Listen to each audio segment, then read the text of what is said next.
வணக்கம் மக்களே. இந்தியா ஆப்கானிஸ்தான் விளையாடிய இரண்டாவது ஒரு நாள் போட்டியை பற்றி பார்க்கலாம். டாஸ் ஜெயிச்ச ஆப்கானிஸ்தான் அணி ஃபீல்டிங்கை தேர்வு செஞ்சாங்க. இந்த முறை ஜெய்ஸ்வாலும் ரோஹித் சர்மாவும் ஓப்பனிங் இறங்கினாங்க. மொதல் ஓவரில் தடுமாட்டத்தோட விளையாடின ஜெய்ஸ்வால் மொதல் ஓவர் ஃபுல்லாக விளையாடி ரன் எதுவும் எடுக்கல. ரெண்டாவது ஓவரில் ஒரு 4 மட்டும் அடிச்சுட்டு அவுட் ஆயிட்டாரு. ஆனால் அதுக்கப்புறம் வந்த இந்தியாவோட கேப்டன் சுப்மன் கில் ரொம்ப அசால்ட்டா பவுண்டரிகளை விளாசினாரு. ரோஹித் சர்மாவும் அதிரடியா ஆட இந்தியாவோட ஸ்கோரு வேகமா உயர்ந்துச்சு. இருந்தாலும் ரோஹித் சர்மா 48 ரன் எடுத்திருந்தப்ப ரஷித் கான் பவுலிங்ல போல்ட் ஆகி வெளியேறினாரு. ஆனா அதன் பிறகு வந்த இஷான் கிஷான் ஆப்கானிஸ்தான் பவுலிங்கை துவம்சம் செய்ய ஆரம்பிச்சாரு. மறுமுனையில கில்லும் அதிரடியை தொடர இந்தியாவோட ஸ்கோரு விறுவிறுவிறுன்னு ஏற ஆரம்பிச்சது. ஒரு கட்டத்துல ஆப்கானிஸ்தான் பவுலிங்ல எதுவுமே அவங்களுக்கு சாதகமா போகல.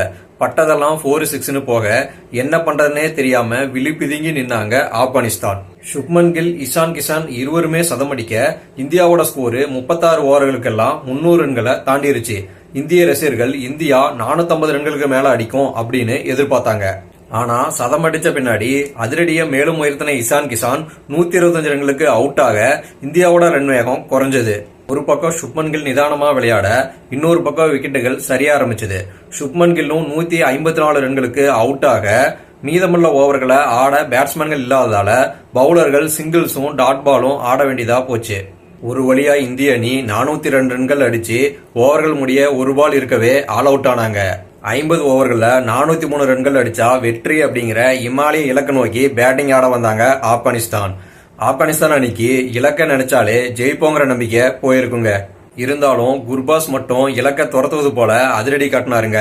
ஆனா அவரு 33 பால்ல 41 ரன் அடிச்சு அவுட் ஆயிட்டாருங்க. மற்ற பேட்ஸ்மேன்கள் நிதானமான ஆட்டத்தையே வெளிப்படுத்தினாங்க.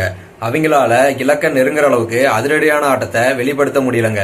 செதிக்குள்ள ஆட்டல் 42 ரன்களும் நிலைத்து ஆடிய ரஹமத் ஷா 79 ரன்களும் அடிச்சு அவுட் ஆக மற்ற பேட்ஸ்மேன்கள் சொற்ப ரன்களுக்கு அவுட் ஆனாங்க.